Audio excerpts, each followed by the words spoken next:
Topping the news tonight, fraud investigations into businesses related to MaineCare are continuing. Two Lewiston-based interpreting firms are facing charges from the U.S. Attorney's Office.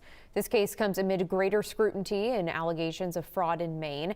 Our State House reporter Christian Harsa tells us more. There are two businesses at the center of this investigation into tax fraud. Now, those two companies provided interpretation services for a third company which bills MaineCare. Now, this case is all about tax fraud, not MaineCare fraud. However, the services and the money that third company bills MaineCare is at the center of all of this. Three people are listed out in this indictment from the U.S. Attorney's Office, each working for one of three companies based in Lewiston. Two of the companies are based on the fourth floor of this building on Park Street.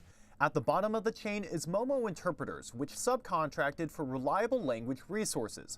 Both companies are believed to have provided interpretation for Bright Future Healthier You, according to court documents and Assistant U.S. Attorney Sean Green.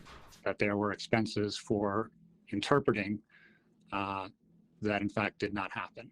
There are three people at the center of this case. Abdi Fifta Abdi, operator of Momo Interpreters, Rakaya Muhammad is the owner of Reliable Language Resources, and Osmo Dahl was an employee of Bright Future.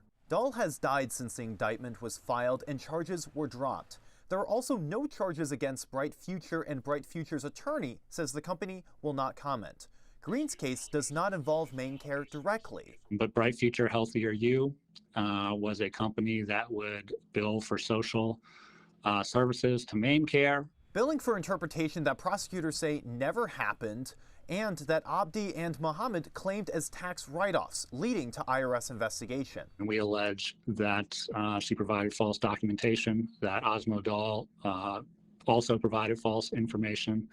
The indictment states that Muhammad allegedly falsely and fraudulently reported more than $450,000 for contract labor and office expenses. They didn't even provide the services that they said they were going to provide. How much is this happening? This must be happening more. They're defrauding Republican Representative Katrina Smith of Palermo says she believes there is more fraud out there. It's going to keep happening, and it really needs to be uncovered. It's a vote.